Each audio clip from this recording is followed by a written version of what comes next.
College football. We haven't really jumped into this in a bit. I've been putting together some material in preparation. I got a couple recruits I'm gonna talk about that I think are of interest that we should talk about. But the big thing right now is we're in spring ball.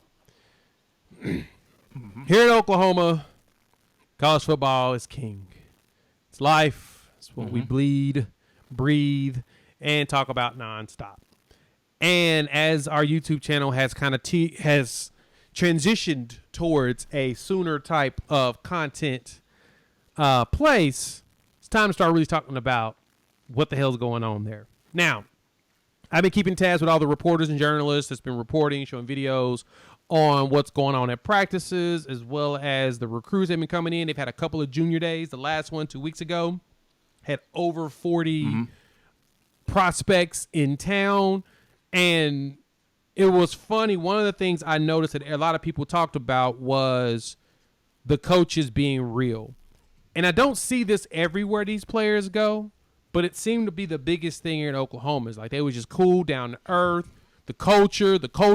I kept seeing culture everywhere in the notes about in the quotes from these kids.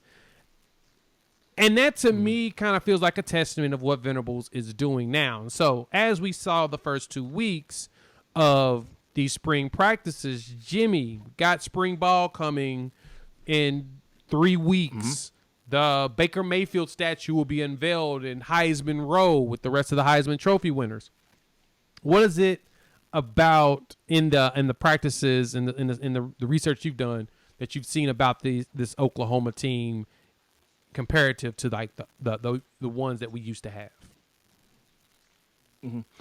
Well, what I've seen, and a big part of what I was looking for is what is the pulse of because I watched multiple practices or portions of them. What is the pulse? What is in a sense, like, what is the culture of the practices? And obviously that culture is instilled throughout the program. And from what I saw from top to bottom, multiple coaches from Venables on down is just in these practices, the intensity and the passion that is in basically every single rep, every single drill that I saw is a lot different than what I was used to hearing about those practices. In fact, part of what I was told, and this is back before, we were more into this portion of things as far as OU football, is that the media really wasn't welcomed to OU practices for whatever the reasons are. We don't have time to get into those, but just the behavior, the body language, the intensity that I saw from Venables, from Schmitty out there, from Lebby, is something I haven't seen before in OU practices and something I'm not used to hearing be about OU practices. Now, why is that important? To me, it's most important because of the defense, because we know that OU football, we know the offense is going to be there. OU football has always risen or fallen based upon how the defense is done. Now, starting out with everything that happened with Lincoln Riley, the recruits and everything, and having to rebuild certain portions of the program from the ground up, we know that defensively you may not have the best players in college football. I mean, I don't know if there are any five-star athletes on the defense, but how do you make up for that? Outside of scheming on defense or aggressive scheming like you're going to get from Venables and Roof, it's the intensity and the passion that can make up for perhaps what you lack in terms of the overall talent of your defense. And that starts in the spring. That starts in every practice. That starts with every single rep. So from what I've seen so far, I see that in there, and that's going to pay dividends on the defense and obviously on the offense. So I'm really impressed just by the culture of the practices that I've seen so far. Yeah. It's been big on, like you said, culture. That word just keeps coming up.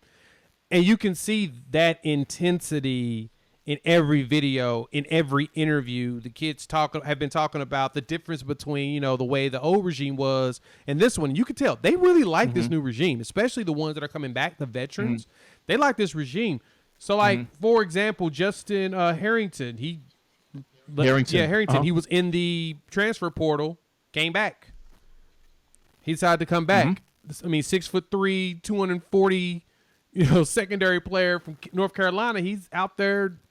He wanted to give it another chance, and that's kind of a testament to the way they do things at Oklahoma. So, I've been reading up on what the recruits have been talking about during these junior days, and one big thing was that Venables tells them, don't commit yet unless you really know you're ready.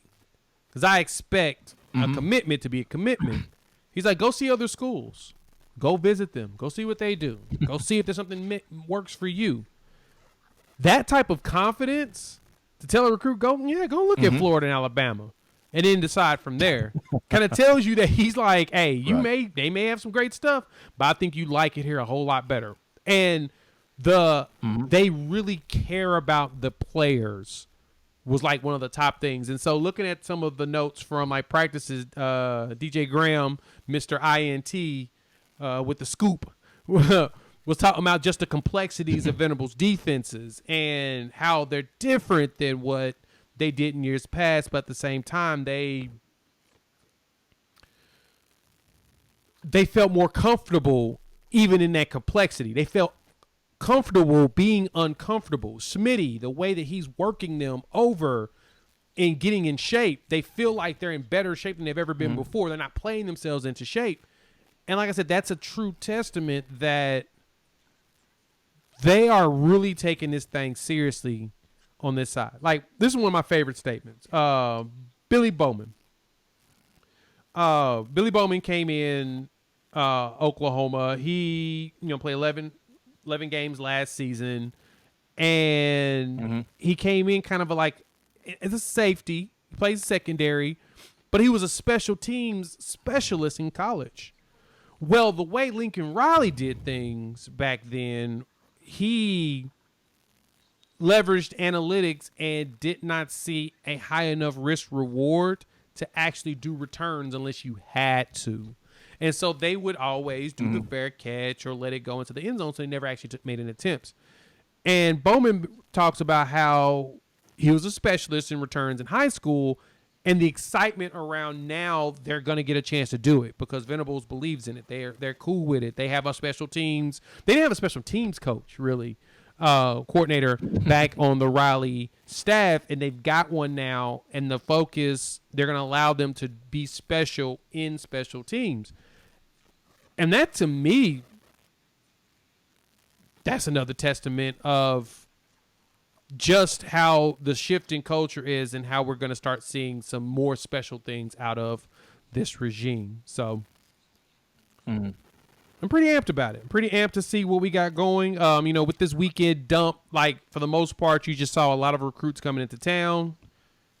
It's going to be a solid year. Keep a lookout. We're going to talk more about, like, recruits, specific ones, and preparation for the spring game. Are you going up there to the spring game?